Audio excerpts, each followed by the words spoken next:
Hello, আসসালামু আলাইকুম দর্শক, কেমন আছেন আপনারা? আলহামদুলিল্লাহ আমিও ভালো আছি।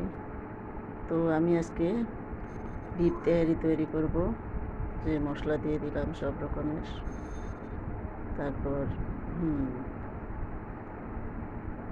সব মশলাগুলো দিয়ে একে একে, তারপর এলাচি, দারচিনি,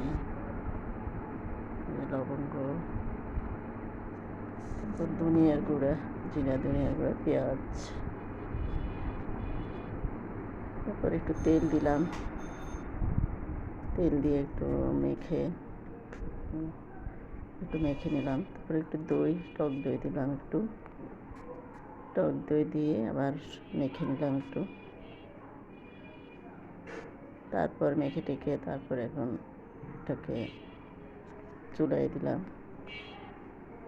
চুলা দিয়ে এখন একটু কষানো হবে। তারপর একটু টমেটো দিয়ে দিলাম। টমেটো দিয়ে আবার একটু নাড়াচাড়া করে নিলাম।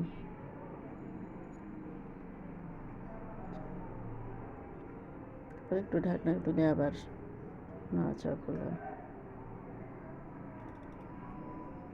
একটু বাদাম বাটা, কাজু বাদাম বাটা দিলাম একটু।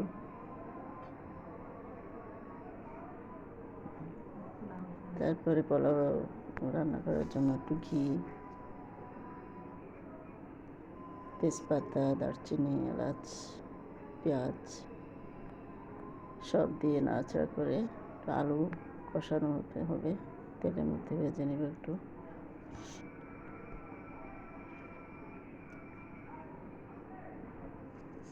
তেলে ভেজে তারপর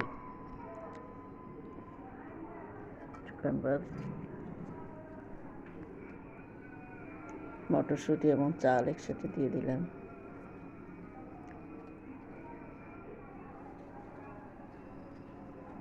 দিয়ে একটু নাড়াচাড়া করতেছি। চালটা একটু ভেজে নিচ্ছি।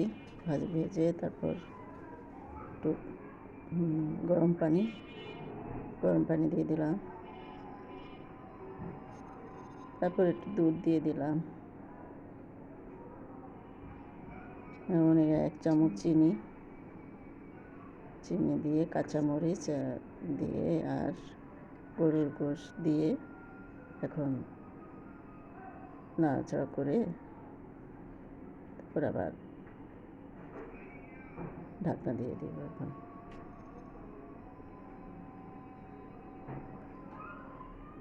তারপর একটু হয়ে আসছে আবার একটু কেওড়ার জল, গোলাপ জল,